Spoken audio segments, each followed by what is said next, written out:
So at the $10 price point, basically, you have to buy 40 movies in order to make up for the subscription of the $10 you're paying a month, in order to get that value. And what is 40 movies at a $10 price point? That is, you have to spend $400 at a Cineplex in order to get that free value of the $10 you're paying for the subscription. Like, to get the additional value from the service.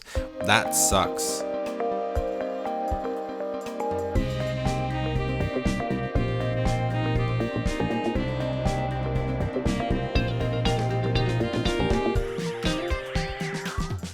So less than 12 hours ago, I watched Free Guy in 3D for the first time, for the low price of free. And you can put an asterisk next to that. You may ask yourself, Mitchell, how did you watch Free Guy for free? Asterisk. I'm in Canada. Cineplex has a new membership subscription service called CineClub. It is quoted by them, the movie lovers monthly membership. Whether you're an opening night diehard or extra butter lover or a rom-com sap, CineClub is for you. Treat yourself to benefits that make movie night out even more exciting, convenient, and rewarding. Wow. You can tell they worked hard on that opening pitch. It is $9.99 Canadian a month. I will be reviewing Free Guy, but I have to talk about the CineClub. And I am not sponsored in any way by CineClub or Cineplex or in any sort of way. I am going to give it a completely honest review because I was like, you know what, I'll try it. I can cancel my subscription at any time, all that jazz. So I'm like, okay, I'll try it. It's new. I like supporting feeders. I'm going to try it. And what does a member of CineClub get? Well, they get one free movie ticket every month. I used my free movie ticket to see Free Guy in 3D, but you have to pay extra, like whatever is the difference between a regular ticket and a 3D or IMAX or 4DX or any of the other special seats, D-Box or whatever.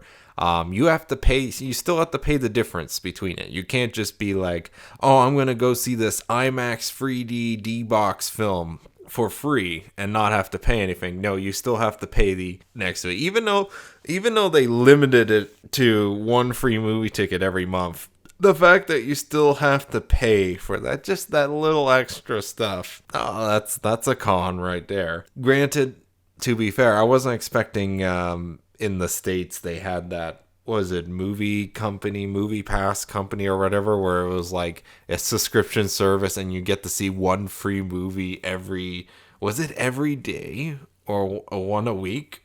I think it was every day. One free movie a day. That was absurd. I still can't believe that company lasted as long as it did. Or whatever. But anyways, you're paying $10 to get a free movie ticket plus other benefits. I haven't got to those other benefits yet, but I'll get to those. But the main draw of it is you get one free movie ticket every month. So you're paying $10 in advance to get a free movie ticket. It would have been much more valuable if the free ticket could be used for IMAX or 3D or any combination of the special stuff, because then it would have added value. And apparently CineClub does not want you to have that extra value, so they still want to make money. So you give them the $10 for the month, you get your free movie ticket. It doesn't expire apparently, so you can actually just wait a couple months and then, take your entire family to go see a movie, hypothetically, depending on how many family members you have who wants to go see a movie for free. But I don't know if I would trust waiting a month to see if they do stack up. But that's just me. So continuing on, the Cineplex Movie Club gets CineClub priced tickets. I keep calling it Movie Club. It's CineClub. Gotta try and distinguish the brand, from just being a average movie club. So CineClub, you get price tickets, specially priced tickets of $9.99. I tried it out because when I went to see Free Guy, I used my free ticket for that, paid the extra for the 3D, obviously. But before Free Guy, I decided to watch Suicide Squad again and try out the pricing. And so they gave me the option of either paying the normal price for the ticket, because I am 27 years old, I fall into the general admission price for a ticket. I'm pulling up my Cineplex app right now just to give you the exact pricing. Oh, okay. So because today is Tuesday when I'm recording this, looking at the prices, I can't believe this, but the CineClub pricing is still $9.99 on a Tuesday. Now, if you don't know, on Cineplex on a Tuesday, the prices are, I always say they're in half, but I don't know if they're exactly in half. You can pay the member price ticket of $9.99, or you can pay the normal general admission for Tuesday, which is $6.25 for my bracket. So be careful when buying tickets on a Tuesday, because you do not want to buy CineClub membership price tickets, because you'll be paying an extra, basically around $4. But let's try that again, but this time on a day that is not a Tuesday. So let's say I want to go see Free Guy again on a Wednesday regular version this time. Okay, this is how much money you would be saving. For me, general admission would be, because of my age, $10.25. So I would be saving 26 cents. A quarter. I am saving a quarter by the membership price ticket. It's like, where's the value in saving? So it's like, because usually with subscription services, it's like, where do you get the value out of it? If I was watching on Netflix, if I watch more than $20 worth of content within the month of my subscription, I get my value out of the subscription. If I don't watch anything in a month, then I'm losing money by continuing to have the subscription. In the amount of movies you would have to pay for just to get a $10 value out of the subscription service at 25 cents is a lot. So at the $10 price point, basically, you have to buy 40 movies in order to make up for the subscription of the $10 you're paying a month, in order to get that value. And what is 40 movies at a $10 price point? That is $400. You have to spend $400 at a Cineplex in order to get that free value of the $10 you're paying for the subscription. Like, to get the additional value from the service.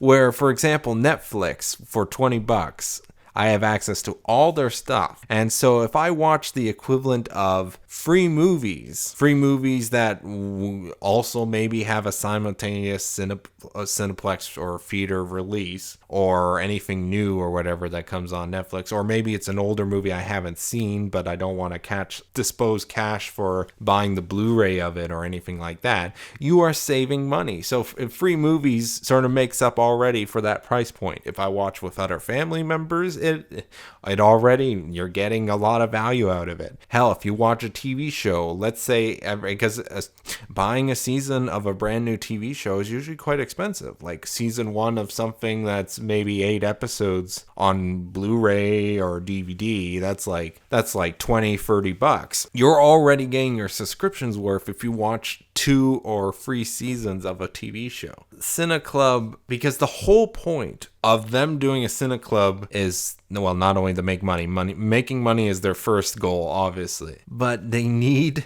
to try to get people into the theaters. And they figure by having a subscription service like this will encourage people to run out to the theaters. And for me, it kind of worked, because obviously I immediately bought my subscription, went out to the theaters to see a free movie, and decided seeing another movie, which is The Suicide Squad, which is something I've already seen. I mean, as much as I would love to watch Suicide Squad again, I was okay with waiting for the Blu-ray release and getting it up on Blu-ray. I liked Suicide Squad. I know exactly what I'm getting. Wouldn't mind seeing it again, so I saw it again. And I saw it in normal because Chatham Kent didn't have it in IMAX.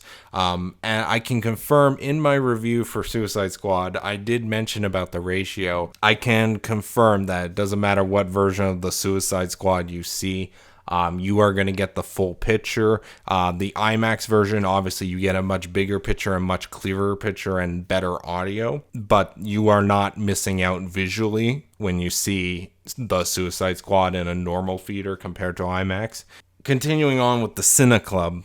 And meanwhile, for any purchases you're making with the CineClub, obviously, if you are a Cine member, which you kind of have to be in order to get the CineClub membership. Cine is basically a points or rewards program for seeing movies and certain food restaurants. If you show your Cine card, you get either a discount or stuff. That's in general. That is before you buy a CineClub membership. You kind of get points for what you purchase at these restaurants or whatever, and these points can be used to redeem free movies. So you're already having a free membership. Scene is a free membership where you gather points, and every certain amount of points you can redeem for a free movie. And if you have a lot of points, you can actually redeem for a free 3D movie or a free IMAX movie. Or, well, obviously it costs a little more in points, but you're still getting the whole thing for free if you have that enough points. And now I can see a dark timeline, so to speak, where if CineClub does not work out and not a lot of people go for it and they actually end up losing money somehow or whatever, I can see them making the villainous business decision of getting rid of the Cine and then combining the Cine account to the club membership permanently. So that way it's like you can no longer now get Cine points for free. You need the club membership to get the Cine points. I've already see that in the future if CineClub membership doesn't work out. And that is actually kind of terrifying. CineClub, what it adds on top of getting the one free movie ticket, you get 20% off of concessions, any save on your favorite feeder snacks and drinks, anytime. They say anytime, and that's like, oh, restrictions apply. So the restrictions, I guess I'll save the restrictions for last. So you get 20% off of food and drinks and outtakes, which I think is their hamburger and stuff like that, stuff where it's more cooked food. Like, I like the idea of it, but it's just there's not enough here for me. Like, for example, you're saving on food and drink and concession purchases and outtakes and any food or drinks you order from the VIP lounge if you're in a movie theater that has the VIP lounge, and you earn Cine points on all concession purchases. I don't remember if I'm under the impression if you don't have the CineClub thing, when you purchase food, you still get those points on all concession purchases. And it doesn't mention you get more points. Like, that would have been a cool bonus if it's like, hey, you not only are you paying for the food, but you get 20% off, but hey, maybe throw in that extra 2 times for points or something like that. I would recommend, if CineClub wants to make this a little more better and get more people into it, do 2 times Cine points for that and movie tickets. And I bet you any money you would have more people going to the movie theater and buying food and buying movie tickets if you're getting 2 times the points, or even 1.5 times if you want to get stingy on the movie, buying a movie, and you get 1.5 times the points on top instead of 2 times. But that's not the case, so you do not get that. That's just me trying to make this better logically. Anyways, so saving 20% on the food, and you get to save 20% at the gaming, at the rec room and Palladium,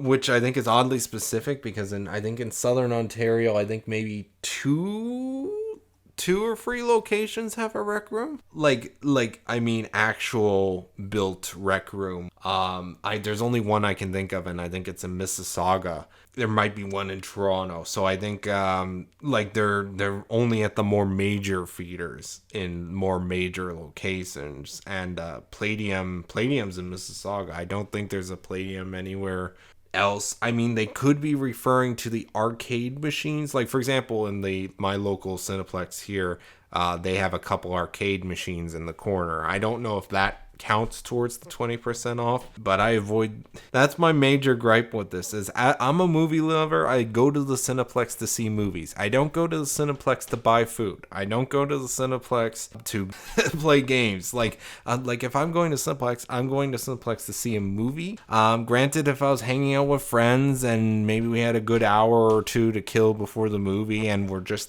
there at the Cineplex, yeah, I guess we might try the arcade, to pass the time and have fun. Or maybe if we're hungry, we would eat at the concession stand.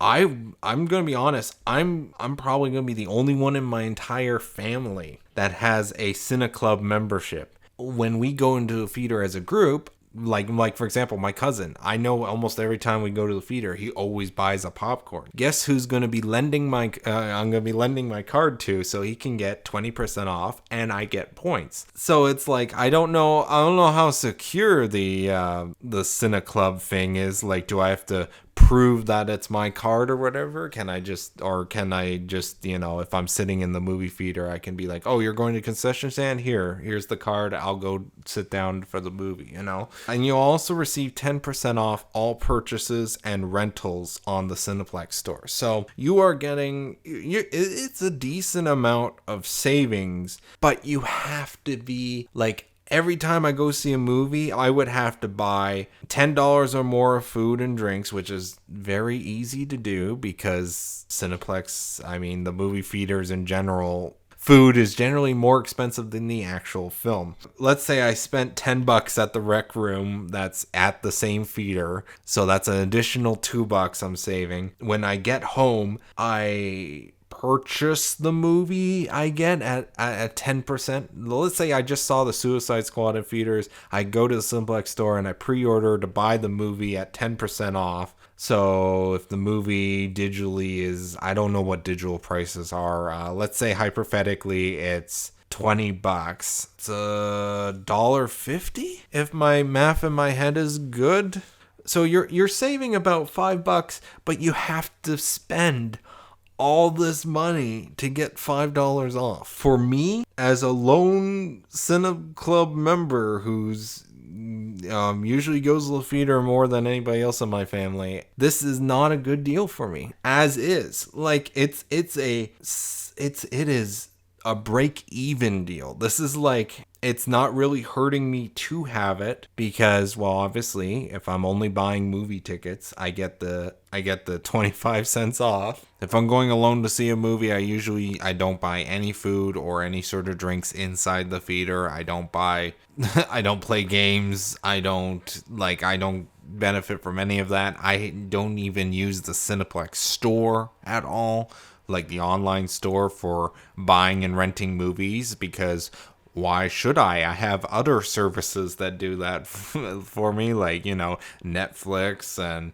Disney Plus and Amazon and iTunes. Like, Cineplex would be like if I'm totally desperate for a film that's not on any of the other things. And then also the fact that if it's a Tuesday, you're actually getting a better deal naturally through the Cineplex Tuesday than you are through the membership. So you're getting screwed there for the membership. And also, anyone who's a kid admission or senior admission, it's still cheaper for you to buy the normal price ticket for your age group if you're that young or that old. Because if you buy the club membership, you are losing more money. This club membership is only break even if you're used to only buying the general admission tickets, which only work if you're in a certain age group.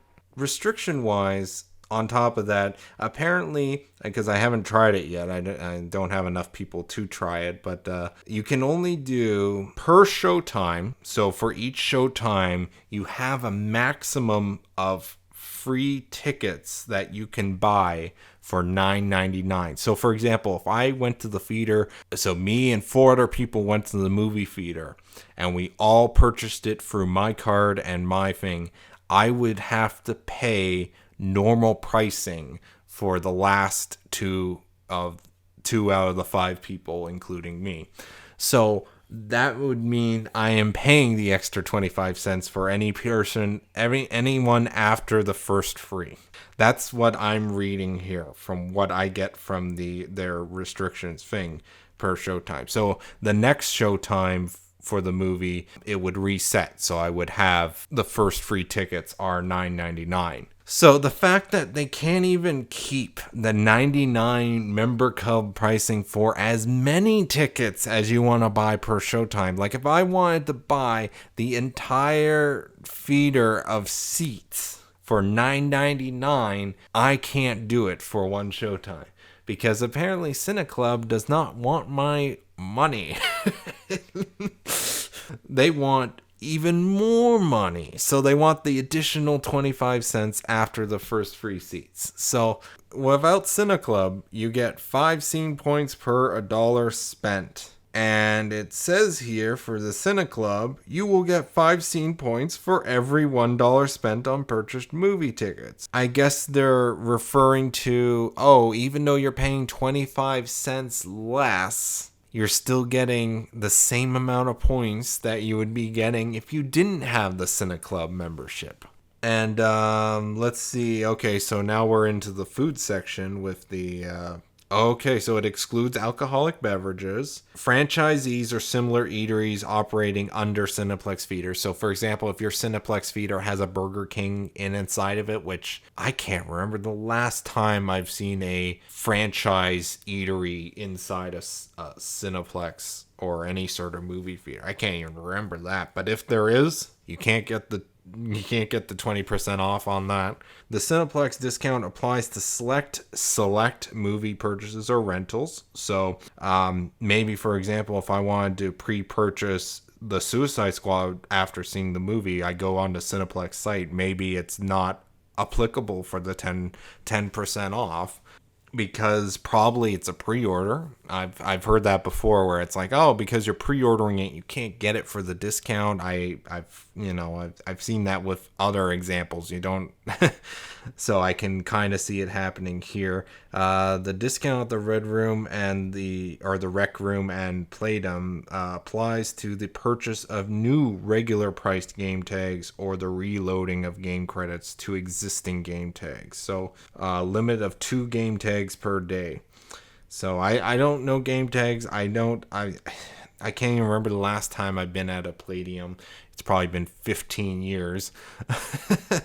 And the Rec Room I've never visited. I've seen the commercials every time I go see a Cineplex movie for the Rec Room, but and I've seen it across the Cineplex in Mississauga at the Square One. There's the Rec Room. I don't know if it's still there because, pandemic. But yeah, and it also, the big one, any percentage-based discount may not be combined with any other special discounted or promotional offer. So that explains why on Tuesday it's cheaper to still get the normal pricing for on a Tuesday than it is to get the CineClub membership pricing. So I think this CineClub Movie Lover monthly membership, currently in the state it kind of sucks. It's bearable. It's like saving nothing at all, but encouraging people to go to the movie theaters and things. Like, if I was a big digital person who buys digital movies off of Cineplex Store or rentals, I can then maybe see there being a bonus for being CineClub. And if you're big on food and drinks all the time, which I do buy food and drinks from the Cineplex, but it's like extremely rare. Like, it would have to be depending on the moment, or if I just, hey, you know what? I feel like a bag of chips while I see this movie or something, I'm going to treat myself. Like, it's extremely rare for me to buy food at a Cineplex. So currently, as the way the Cineplex Club thing, I'll see how it goes. I will keep my membership probably until at least the end of the year, see how it goes, see if they change anything. I can give props to Cineplex for trying a sort of membership thing. So I don't know what you guys think of CineClub. What do you guys think? Are you thinking it could definitely be improved on? They can definitely make it better, but the problem is I feel like if they do start adding things or changing things for the CineClub membership, their next thing is going to be, oh, well, since we added more, we're going to now charge, $15 per month, which is going to happen if they do add stuff. So they just recently put this into play. So we're not sure how long this is going to last. I give them a year. Well, here's the thing. From the way they have it structured, the CineClub thing is definitely going to be here to stay as long as Cineplex stays in business. It's going to be interesting to see what happens in the future, but I can see them just leaving it as is and just continuing on. And if they do that, I think I will. I haven't decided yet, but I think I might cancel it probably by the end of this year. But I'm going to do a wait and see because if I'm still seeing a movie per month, I guess I'm paying the $9.99 in advance for it. Like it's kind of, as long as I'm seeing movies in Cineplex, then it's good. So if Ontario goes in the lockdown, I will definitely be canceling my CineClub membership instantly because, it's going to be a month or two and it's like, well, I can't redeem. Well, I don't know, because hypothetically, if we go in lockdown for 2 months and I would stack up my tickets if I continue to put money into the service, the membership, when lockdown comes out of, I would have a whole bunch of free movie tickets. But I'm also gambling because hypothetically, let's say during the lockdown, after a couple months and I have a whole bunch of free movie tickets, they decide to end Cinema Club before they come out of lockdown, or if Cineplex goes under. Then those free movie tickets, I just gave them free money. For movie lovers, this is a very situational type of membership, I feel. For me personally, I think it kind of sucks.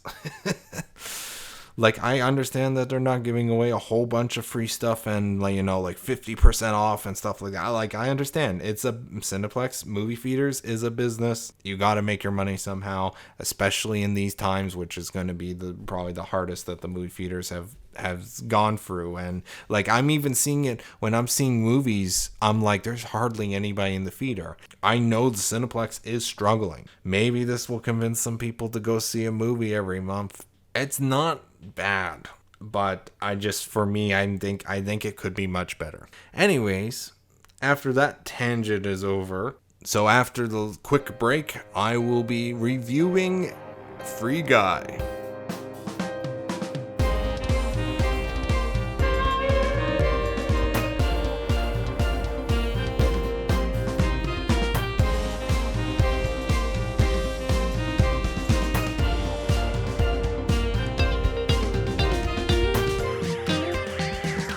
So I watched Free Guy for the first time, and I gotta say, I actually enjoyed it as a popcorn film per se. Like, it was a pretty nice film overall, which I was kind of surprised because it's like, I was going into the film, I did read some headlines of other articles where it's like, well, it's a great idea of a movie, but it just, the execution wasn't good or something like that. Like, it just doesn't work as well and stuff like that. And so I tried my best not to read headlines or whatever, but sometimes, Facebook, you're scrolling and it's like, here's a headline, and you're like, well, I kind of wish I didn't read that, So I kind of going into it, I'm like, maybe it's not that good of a film, but surprisingly, by the end of it, it's good enough for an enjoyable film. Like, I'm not spoiling anything right now. For those of you who don't know what Free Guy is basically, for me, it's basically like the only video game that comes to mind with this movie is Grand Theft Auto. Specifically Grand Theft Auto Online, which is part of GTA 5. Watching this movie, I was like, it's kind of surprising. Like, even seeing the trailers, I was like, they finally kind of tapped into the idea of, modern video games are so open world and kind of realistic in a certain way and kind of not at the same time. And it's like specifically GTA Online and all the stuff you can do and all in that game and whatever. And it's like, I'm kind of surprised no one's tried doing a movie like this before. And so now we finally have somebody who actually, tried to do this movie, and it's Free Guy. And it to me, it works. It's very cliche and quite hammy in certain sections of the film. A part of me thinks the movie kind of leaned a little too heavy on the romance section of the film, but then the part of me is like, well, the movie doesn't work if it doesn't have that romance because of what they set up in the plot and what they pay off with this plot. It's kind of the heart of the film, so to speak. And if you try to remove bits of it, the movie itself ends up falling apart like a Jenga block set. The problem is I have with this movie is, as a gamer per se, that sounds so stupid when you say it out loud. Growing up, I played a lot of video games, and I distinctly remember, especially in the early 2010s, I played so much of video games, and I was so aware of new releases and older video game history and all that. So it's kind of like, but then eventually, because of schooling and all that, I sort of just dropped out of video games per se because, well, I didn't really have time for anything like that. And I just only recently in the last couple of years started, playing video games again. And so I'm still a gamer, right? Like I feel like I'm like, even though I'm 27 years old, and it's like, I'm like trying to justify right now. It's like, yeah, I'm still a gamer, right, guys. I mean, I don't play Fortnite, and I'm not like, jumping on every single new game that comes out or whatever. But I'm hip. Right, guys? But anyways, all the complaints I've had with this movie for Free Guy was because I know technically from a video game aspect, I'm like for example, anytime they activate God mode in this video game, in this movie, I'm like, that's not exactly how God mode would work per se, because the amount of effort, like majority of the time, it involves changing up the level on the fly and all that, and I'm like, that's not how God mode works in a video game. Like, all that would have to be programmed, the buildings getting closed in, all that. I'm getting ahead of myself, and I'm not exactly spoiling anything, but I'm just saying, like, it's anytime there's like a gamer aspect, I'm like that's not exactly, I mean, you guys have an idea, but not really. Like, for example, the barrier at the end of the world, it's like, if it's an open world game, why is the barrier right on the beach? Because it's like, you'd think there would be a water section to this game, like, boats and stuff. Like, I mean, they have the whole city aspect. They have the whole city aspect where it's like, oh, you can, take any car or whatever. And then it's like, what about boats? And what about, actually, yeah, there were some flying vehicles as well. And it's like, it's like, I have a very good understanding of those type of video games per se from just playing it. Like, I don't know, I'm not a coder, I don't know how specifically video games are made per se, but I have a good idea from just playing them. That's like me being a filmmaker without just by watching movies, I have a good idea. I don't know what lenses they use. I don't know the specific lighting they did to create that effect. And so any aspect of this film that I had a problem with, it was just on the video game aspect of it. Free Guy is a very bluntly Hollywood version of a video game. And that's kind of what you get with the film, which I had no complaints with, to be honest, especially with how well it was sort of pulled off. If you don't know video games, this movie shouldn't bother you at all. So for someone like me who is a gamer, seeing this movie, I'm like, yeah, I kind of had a couple problems with it per se. Also, I felt like, for example, the video game that they're portraying in the world, the Free City is the name of it. I'm like, this is kind of a rated R video game. Like, you got bank heists, you got, pedestrians getting killed, NPCs, I should say, getting killed, and respawning and whatnot, and like it's a game that's built around crime per se. Like you could do whatever you want. And so it's kind of, I'm like, it's kind of, if you think about it, I was like, that if they were actually making a game like this, it would probably be rated R. But then again, if it was rated R, it wouldn't have as big of a following or as much. But then again, if you remember correctly, GTA 5 is a rated M game, which is basically rated R for what movies would be.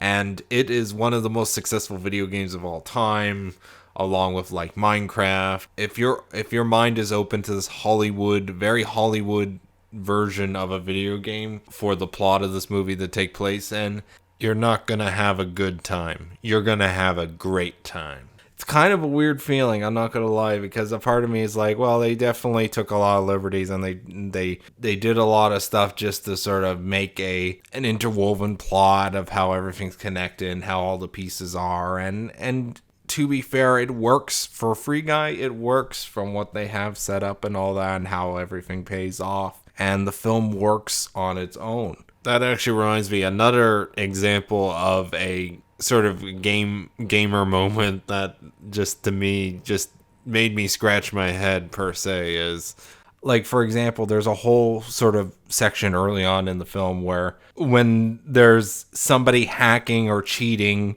or thought to be cheating, the programmers or the ones that help out with the game at the company, they themselves go into the game, log in with their characters, and literally approach the user players and be like, yo, why are you hacking or cheating? You're not supposed to have that skin because that's not a skin, that's an option that we give you in this game. And it's, to me, it baffles me that it's like, is this how they do it? They don't, because in realistic life games, it's like, oh, if you're hacking or cheating, or you just get banned, you just get suspended or whatever, like you're not allowed, you can't play this game anymore for a certain amount of time or forever, permanent. And it's like, it baffled me that there was a whole section of the film where it was like, oh, what are they gonna do? Kill the character? Because then they would just respawn. There's little problems like that in the film, and I knew kind of going into it that it would be more Hollywood eyes, like, it's like, it's kind of video games but dumbed down for the general audience per se, because it's like you're watching a film that's just trying to get as big of an audience as possible, and they're not trying to exclude anybody by not having this movie be a lot more like GTA, because if it was a lot more like Grand Theft Auto, this would definitely be a rated R film. And you can tell just from the box office numbers how much of a difference a rated R film is compared to a PG-13 film, because the Suicide Squad is not doing as well. Like, it's doing pretty well for a rated R film during a pandemic, but that's not how studios and other box office people view it. They view it as it's not doing as well, so it's not as successful. Where Free Guy's doing actually even extremely well. I believe they've already green-lighted a sequel, or they want a sequel. Disney wants a sequel to Free Guy, which is kind of funny, especially if you see the movie. Which is especially funny if you've seen the movie. Free Guy is going to now really start to bring in if we approach the movie fantastically from a video game perspective, we can do almost anything, like visually or explosive or action, just have it set in a concept of a video game world. And this movie is very original, and I kind of love the originality of the film, but at the same time, I'm like, I kind of wish it was a lot different. But at the same time, I don't want to touch Free Guy as a film. Like, a part of me is like, well, I would have done things differently, especially script-wise. But it's like, a part of me is also like, I kind of like this film as it is. Every time Guy wakes up in his little apartment or whatever, it's like, it's so reminiscent, especially with the voiceover and the happy-go-lucky attitude that Ryan Reynolds brings to the performance. It feels like this movie kind of ripped exactly from the Lego movie, where it's like everything is awesome. Uh, that's literally the only thing Free Guy was missing to rip off Lego Movie for a majority of its introduction, is just have a song that the NPCs sing. Like that's literally the only difference between the two movies in terms of setup. And the weirdest thing with Free Guy is it felt like a very nice film. It was almost stress-free, and I don't know why. I don't know if it was like it's because the main setting of this is in a video game. You're like, oh, it's a video game. There's not really any sort of pressure of, characters dying or whatever, and people are getting blown up and hit all the time, and they're just having the times of their lives, NPCs. So they're not really, it's not like they're getting tortured or whatever, or they feel the pain or whatever. It's just, and I don't know if it's that or just Ryan Reynolds and how the story is just centered around his character Guy, and Ryan Reynolds gives such a happy-go-lucky performance, like a very, it's almost contagious, because he's smiling through like majority of this film, and it kind of just makes you smile watching the film. It's so weird. I don't know if it's just because of the way it was written, or it's just how it's acted, specifically with Ryan Reynolds and the security guard and the various other NPCs and everyone just sort of being happy in general. It's so weird watching this movie because it made me happy watching a film about happy NPC characters just living their life. It's so weird. And then granted, you do have all those scenes that take place out of the video game aspects of the world. And those ones are a little more serious, but even then they're not. Yeah, there's some stakes, and yeah, there is some pressure, especially given near the climax of the film. But it's not, I mean, for me, I didn't really care as much. I just had a good time. It's the most happy-go-lucky popcorn film I've seen in the last 2 years at least. Sort of a nice, good film, quite enjoyable. The 3D, it wasn't shot in 3D because I read in the end credits that it was converted in 3D. The conversion was very good for 3D. It wasn't like, Avatar, but then again, I think Avatar was filmed for 3D. But this was my first 3D movie in a long time. I was kind of hoping Suicide Squad was going to have a 3D release, but it never did. And, missed out on the opportunity to see Godzilla vs. Kong in 3D. Still kicking myself for that. I'm still calling on the 3D wave. When Avatar 2, the sequel, gets released, there is going to be a resurgent in 3D. But the only thing that's making me question if that's going to actually happen is because of this pandemic. Slightly tangent, but anyways, yeah, 3D was enjoyable. Enjoyed the film. Like, it didn't feel like a short movie. It didn't feel like a long movie. And there was even several cameos that I didn't notice until I read the end credits. So I'm not going to spoil it, but I'm just giving you a heads up. There's a lot. And there's famous actors. There's famous celebrity internet personalities, and there was even one cameo that sort of just hit me because I was like, oh, that's right, this movie was supposed to come out a year or so ago, and it hit hard, that specific cameo. I'm not gonna spoil it, but I'm gonna say if you were interested in seeing Free Guy, go check it out. Especially if you're a fan of Ryan Reynolds, you definitely would have to check this out. If you like Deadpool, you would probably kind of like Free Guy, though it's a little bit more PG than R. I definitely would recommend Free Guy. So with that out of the way, I am now going into my spoiler review. The cameo that really hit hard was Alex Trebek and Jeopardy, because it was like wow, that's like seeing him on a big screen in 3D. Especially in a movie that I wasn't expecting to see him in.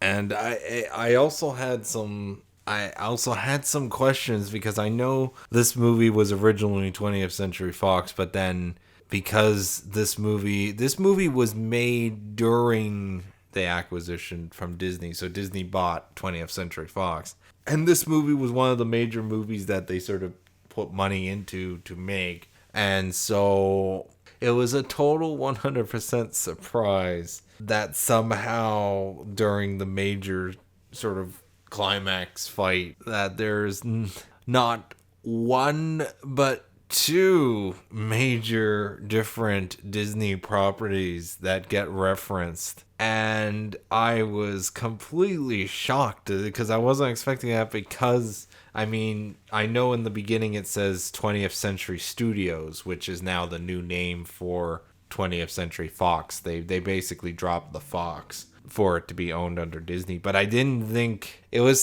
so cool though, because it's awesome. And I was thinking with the major Disney properties they used in this movie, did they add those in because Disney bought 20th Century Fox, or was those references and properties already in the movie before Disney bought 20th Century Fox? That's what I would like to know, like production wise, timeline wise. Like, was that added in during the pandemic because they're like, hey, we got the Disney property, we could throw in a couple Disney stuff because we're now owned by Disney, you know? Like, I just wonder. I wonder, or if that maybe it was already in there to begin with. I don't know, because I mean, Ryan Reynolds would have a bit of pull because of Deadpool, and Deadpool is Marvel. Granted, but it would be on it was 20th Century Fox Marvel because of the X-Men property. So I'm just a little bit curious there, and totally unexpected. And then, then you have the cameo by Chris Evans, which I think was a very missed offer. There's a couple of missed opportunities in this movie. They should, I mean, granted, it is great, the cameo that they have in this film, and how Chris Evans says, "What the shit?" You weren't expecting Chris Evans to say that, and sort of surprised look. But they should have did a take where he was like, "I understood the reference," like sort of quoting Captain America and Avengers. I think that was a bit of a missed opportunity. That, or there should be an alternate take. Like, I'm curious to see the outtakes of this movie. So on this movie, I'm definitely picking up on Blu-ray. There was also a missed opportunity with the very ending, because in the movie you have the two indie game developers who sort of, after their major thing got bought out and then shelved their game, sort of had a bit of a falling out between them because one went to work for the company while the other is sort of suing the company for using their original indie game design in Free City, which is the massive online player game that's very popular. He loves her, but she doesn't, I guess, realize that he loves her. And that's sort of the romance aspect of the movie, per se. But by the end, it's sort of, she clues in at finally at the near the end of the movie. I guess they sort of get together at the end, but they sort of meet in the middle of the street, right? And then the very next scene is the events of after the movie. What happens to Free City is now actually free, and the NPCs can do whatever they want because they're artificial intelligence, because of the coding and yada yada and all that stuff. And so Ryan Reynolds, who thinks his best friend Buddy died during the end climax of the movie, he appears on the other side of the street, and so they are happy to see her, and they meet halfway in the street. And I was expecting, like, I figured right away when I saw he was on the other side of the road, I'm like, oh, they're gonna do a car hits them joke, because throughout the entire movie the NPCs just get hit, punched, or whatever, and they carry on their lives or whatever and respawn and whatnot. And so I was hoping, I thought I had this movie made. I was like, oh, this movie's going to end with the car hitting them joke. And I'm like, that's going to be awesome. And so then they meet in the middle of the road, but no car hits them. And I'm so sad they did not take advantage of that opportunity. It's because it's literally one scene of two people in real life meeting in the middle of the road, and then literally cuts to another scene where it ends with two video game characters meeting in the middle of the road sort of the same way. And it's like, such a missed opportunity for that joke. And I think that would have been the third a four-wheel vehicle hitting either Ryan Reynolds joke, because I firmly believe, I can't remember totally, but I think they did it 2 times prior. I know he gets hit by a train as well. There's a joke where he gets hit by a car and hit by another car in one moment, but I think there was an earlier time where he gets hit by a car. And so I was kind of hoping, I'm like, this would be really perfect if they ended it with another car vehicle hitting him, and because the rule of three, the third time would have been the funniest to do it, and that would have been perfect, but they didn't do it, and I was like, Free Guy is the kind of movie where it's like, you could, if you know the stuff about certain things, you can definitely pick apart this movie and the choices that they made. And I want to know what you think of Free Guy. Let me know in the comments below. Anyways, before I can start reviewing Reminiscence, there was a new trailer that came out very recently while I was editing this that I kind of just had to talk about. That is the Spider-Man No Way Home trailer. Warning, there will be spoilers talking about the trailer, obviously, and speculation and whatnot. I want to start off by saying I feel bad for anyone who chose not to watch the trailer and was like, I want to be surprised when the movie finally gets released. Anyone like that? Because when I first saw that they posted the trailer, I was like, I kind of don't want to see it, but I kind of really want to see it. I'm glad I made the decision to actually watch the trailer, because within several hours of it posting, it's already all the spoilers and visual Easter egg breakdowns and all that. That's all posted everywhere on the internet. Like, I can't even go through Facebook without seeing a Spider-Man post that's either a meme, a joke, or a reference, or breaking down the trailer or whatever. And so I feel very sad for anyone who doesn't want to see any of the Spider-Man trailers before the movie is released. But after seeing this trailer, I was very excited going in to see, like, if there was no trailer for the new Spider-Man movie and they're just like, on this day it's being released, I would have loved that, to go in not seeing any of the trailers. But I chose to watch the trailer, and my hype is still the same. It's just now I know a lot more about it. And I do feel like the trailer did show a little too much. It's funny because it's called a teaser trailer, but yet they show the inciting incident, and then they show some little major reveals and whatnot very bluntly in the trailer. And it's like, this is not a teaser trailer. This is a actual official trailer. So I don't know why it's called a teaser trailer, which has me worried that the next official trailer that we're going to get for Spider-Man No Way Home is going to be extremely spoilerific. Like, if this is the teaser trailer, I'm definitely very worried, because usually there's at least 3 trailers for a movie. Usually a big movie like this. Usually it's a teaser trailer, the official trailer, and then official trailer 2, depending on when they want to do the marketing or whatnot. So there's going to be at least another trailer, if not 2 more trailers to come out between now and December when it's going to be released. So if this is considered the teaser trailer, then yes, where I feel like there's going to be way too much shown in the next 2 trailers. Just judging off of this trailer, I'll happily go see the movie. You don't need to show me any more trailers. This is the only trailer we need for Spider-Man Far From Home. We don't need, I said Far From Home. No Way Home. Just today on Facebook, somebody discovered and screenshotted that the suit that Tom Holland wears in one specific scene of the trailer is almost exactly the suit that Tobey Maguire wears in Spider-Man 3, I believe. And so that's a whole nother ooh. And then also the fact that Doctor Strange 2 is going to be coming out several months after the Spider-Man movie. So plot-wise, it's definitely leading into the multiverse of madness. And I was already extremely excited for that movie. Granted, I still have not seen any of Loki or Marvel's What If TV show, or I haven't even seen Black Widow yet. And I think Shang-Chi and the Ten Rings hasn't come out yet. I think. And so I'm trying to catch up before December on Marvel.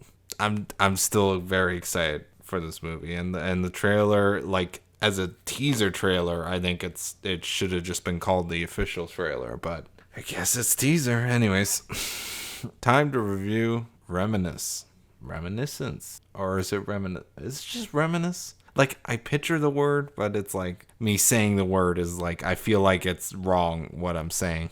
The new Hugh Jackman film. I'm going to start off with no spoilers. I did not like Reminiscence as much as I wanted to. I'm not exactly sure why, because this movie, if this movie came out like maybe 10 years ago, I would have probably like loved it to death. I don't know if it's because of the current state of the world and just seeing a movie that's a little more on the depressing side, or a little bit on the, the world has gone to shit. It's so weird because it's like before pandemic, I was like, this type of movie I would love, but like it's almost like a dystopic.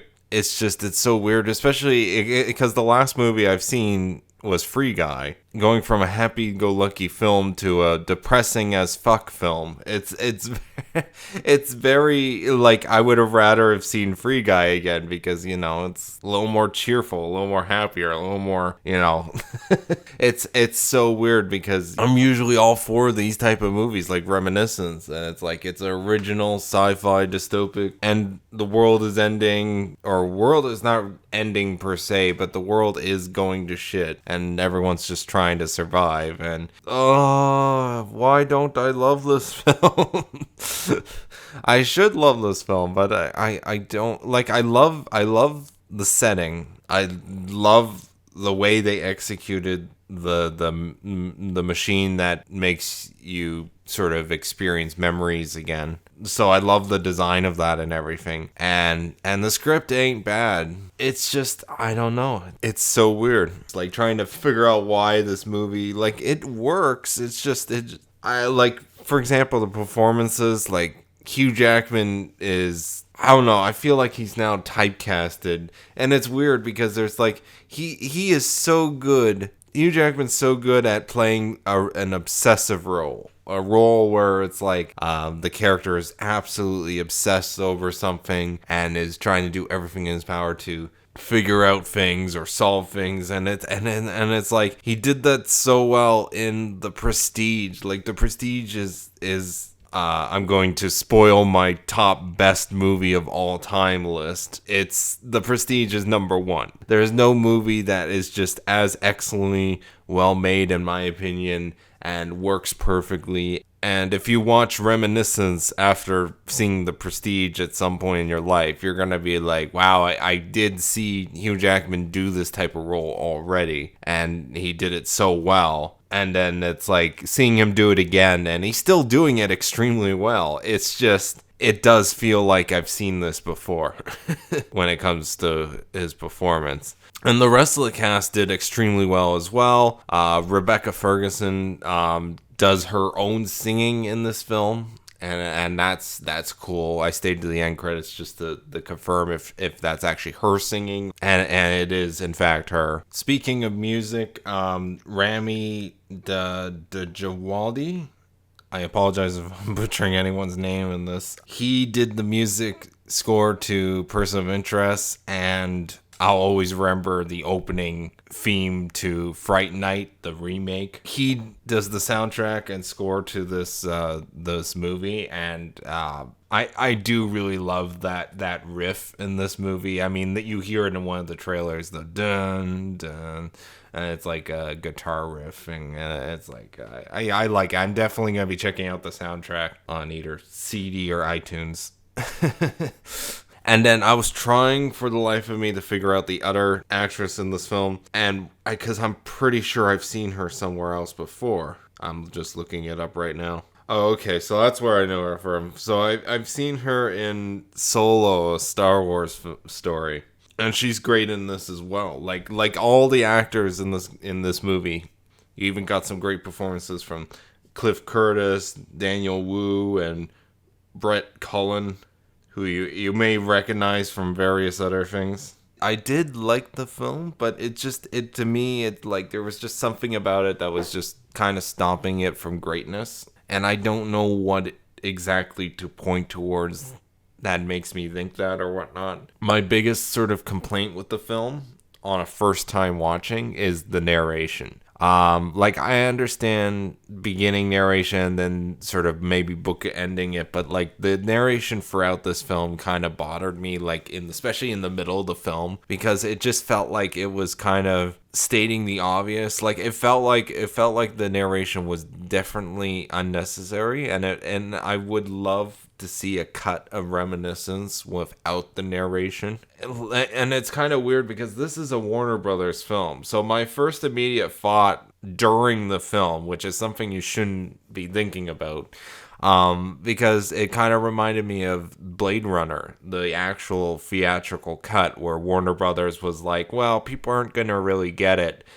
Can you put in like a narration from Harrison Ford? And that's why you had such a really dull voiceover recording from Harrison Ford, because, you know, he wasn't really passionate about the narration for Blade Runner. And I don't blame him, because it kind of, the narration does not make the film good.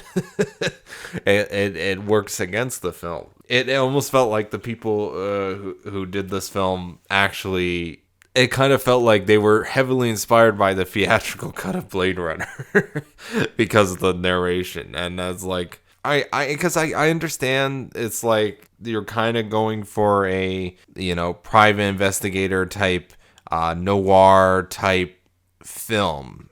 And the film does accomplish that feel, but I just don't, I just don't think the movie needed the narration per se. Like maybe for the very beginning, and then at the very end, yeah, maybe, I don't know. But I am very curious to see a non-narration version of this film. I still like the film Reminiscence. I just felt like it was, and I do praise the film for what it sort of accomplished overall. Like it's not going to be a top 10 best movie of all time type movie, but it's, or even top 50, I would say. But when I first talked about this trailer an episode or two ago, the trailer for Reminiscence, like this movie, I didn't even know this movie existed more than a month ago. And then when I saw the trailer for it, I was like, yes, I don't know what this is, but I have to see it. Because I didn't know this movie was even going to exist or whatever. Like, this movie just sort of came out of nowhere. So I kind of had to go see it in that sense. And now once I've seen it, I'm like, yeah, it was good. It's just, I don't know. Like, I think we're going to remember Reminiscence in sort of the same way, like the same way I remember Live by Night, the Ben Affleck gangster film. Like that was a good movie. And so Reminiscence is kind of reminds me of that. 5 to 10 years from now, when I think back to Reminiscence, it's the same feeling as when I look back and remember Live by Night. It's sort of that sort of similarity. You got a good movie, great cast, and it was well done in a technical sense. I do praise the risk that Warner Brothers went with this film, surprisingly. I don't know how much of it ended up, getting changed, because, Warner Brothers doesn't exactly have a good track record of changing films and ruining the director's vision, per se. The director is Lisa Joy for this film, and I don't think I've seen any of her prior work. I'm just going through her. Wow, okay. So this is the first movie she's ever directed. That's not bad at all. For a first time directing a big blockbuster movie with this cast, like it's looking at it in that light, yes, it is extremely good. And she apparently also is part of Westworld, and that's a show I still need to watch. I have the first 2 seasons, but I haven't actually watched any of it yet. But I'm kind of excited to see what she does if she decides to write another or write or direct another movie, because she wrote this movie as well. So it's an original movie by her, directed by her. So that's extremely cool. So I'm super excited to see what she does next. Like, is she going to do another original sci-fi film? Is she going to kind of maybe even make a different movie that takes place in the same universe as Reminiscence? I just wonder. But I don't know exactly how well this movie's been doing. I have been seeing headlines where it's like, oh, this movie is totally forgettable or it doesn't work or whatever. But for me, this movie worked. It was good. Like, this movie, watching it, it felt like I was watching a very good adaptation, like a very faithful adaptation of a novel that was already made. If you want that experience, I would highly recommend going to see Reminiscence. It's currently, out of all the movies I've seen this year, Reminiscence is currently the most original film I've seen this year. And I don't know if that's saying something or whatever. I would say James Gunn's Suicide Squad is currently second for most original film. And I'm kind of curious because October is a very, like, the amount of movies coming out, it's going to be very, very busy month for movies. And I have a couple movies I've been waiting for so long to watch. It's going to be interesting to see how this movie plays in the grand scheme of all the movies I watched for the first time this year. If you want to see my top 10 best and worst movies that I saw for the first time this year list, which I do at the end of every year, subscribe. But if you are looking for something original, even though it won't be an amazing experience, I would still suggest checking out Reminiscence. I saw it in IMAX and very good for an IMAX film. I have no idea about the ratio or if any of the film was actually shot in IMAX, so probably not, I would take a guess. Anyways, I guess I would go mild spoiler warning. So the movie takes place in a world where the water has rised up, like sort of flooded the earth per se. And so people had to keep building up higher and damming off things in order to survive. And so obviously the rich community would have better resources at, blocking it off compared to the more poorer communities. And so you kind of have that dystopic sort of setting, which is already cool and original enough as is. And then on top of that, you have a really cool original sci-fi idea of how people, because they feel like the current world is so screwed up, they rather go back in their memories to a happier time. And there's this really kind of cool sort of tank machine that also is a sort of a hologram thing, and that's a cool idea as well. But the fact that this movie has both ideas at the same time makes it even more original, and you would argue maybe even too much originality. Like both things could have been their own separate movies, but the fact that it's like combined together, like imagine Inception, it takes place after the world ended, or if there was like a major war where the countries all fought against one another or something. Like imagine Inception, where it's like, as well as everything that happens in the film with the briefcase and all that, but you have this whole extra world building and setting.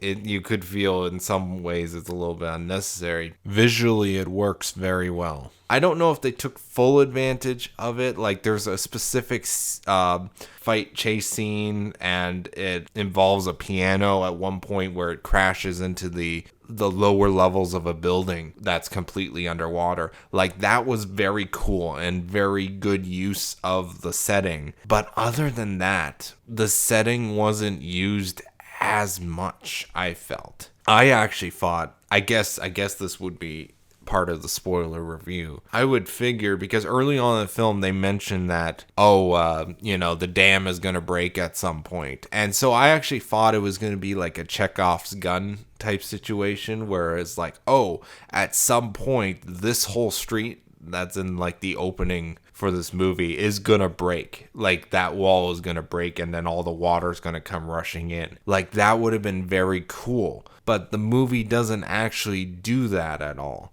Like it sets it up as it could do that, but then it never does that, and it makes me a little bit disappointed because I don't know. I've always been a really big fan of shipwrecks and underwater damage per se. Like if a building gets flooded underwater, it's like that's kind of cool. Like out of all the disaster ways, I felt like, because it's just water per se, and it's like that's always been an aspect that I've always been fascinated with, underwater abandoned areas or whatever. Like I just recently saw on YouTube there's a cave in Wales. It's like there's a whole bunch of cars that were dumped into the old mine, but the mine flooded as well, so you got like this lake of like cars from various years and junk. And it's all like, not all of it's underwater, like a decent amount of it is underwater, and it's like that. It's stuff like that really fascinates me. So with this movie, I was like, oh, they look at it, it's slightly, you know, the water is at like feet level in the beginning of the movie, and I'm like, oh, that's gonna be so cool if that breaks and it's like, you know, their shop gets a little bit flooded or whatnot. And you can actually see how people deal when things start flooding in this movie.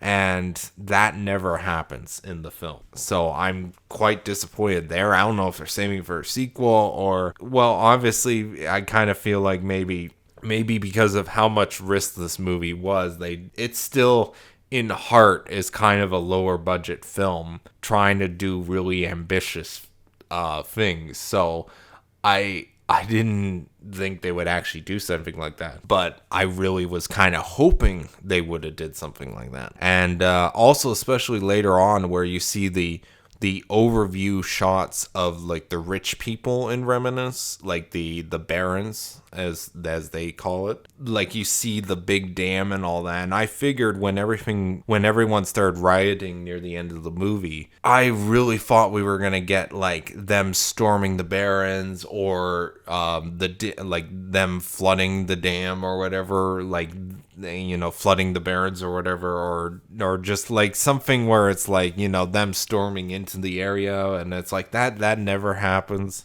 It's like I would feel it's because of budget constraints, because this movie is already doing a lot, especially for a first-time director, first time writing I don't think it's her first time writing a big screen story, but it is her first time directing something this big. And so I do praise the final product for Reminiscence, and I'm definitely probably gonna pick it up on Blu-ray eventually. And it's still a cool movie. It's just not exactly a happy-go-lucky film, especially when compared to Free Guy. Anyways, thank you very much for watching. I want to know what you think of Reminiscence. Did you see it in theaters? Or HBO Max, I think it's on as well, or stuff like that, streaming, whatever. Anyways, I want you to have a nice day or night or whatever time you watch this. Have a nice whenever. Thanks again for watching. I know I've teased a lot over the last couple episodes, but I am going to be doing an update video soon, and I will talk more about my future plans there for this channel. So subscribe for more.